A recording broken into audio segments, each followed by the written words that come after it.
যখন আপনি মারা যাবেন, দুনিয়া থেকে বিদায় নেবেন, মানুষজন কেউ বলবে না আজকে বৃষ্টির দিন দাফন করিস না, কেউ বলবে না যে তারা 2টা দিন রাখ, কেউ বলবে না।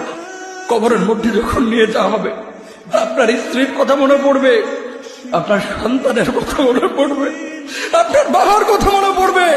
সবচাইতে বেশি কষ্ট আপনাকে যে জিনিসটা দেবে, কি নিয়ে কবরে ঢুকলাম, কেন সুদ খাইছিলাম, কেন ঘুষ খাইছিলাম, কেন কবরের জিন্দেগির জন্য প্রিপারেশন নেই নাই।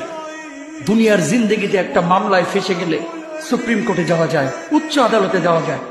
আখিরাতের জিন্দেগিতে কোনো মামলায় ফেসে গেলে পালাবার কোনো আর পথ নাই। চলে যেতে হবে। দালান ঘর, বাড়ি ঘর, টাকা পয়সার জন্য পাগল হয়ে থাকে আমরা, কিন্তু এটা আমার আসল ঘর নয়। যেই গোসলখানাটারে আমি এত সুন্দর করে টাইলস করে ইটালিয়ান ফিটিংস দিয়ে বানালাম, আমার জীবনের শেষ গোসলটা কি ওই গোসলখানায় হবে? কথা বলে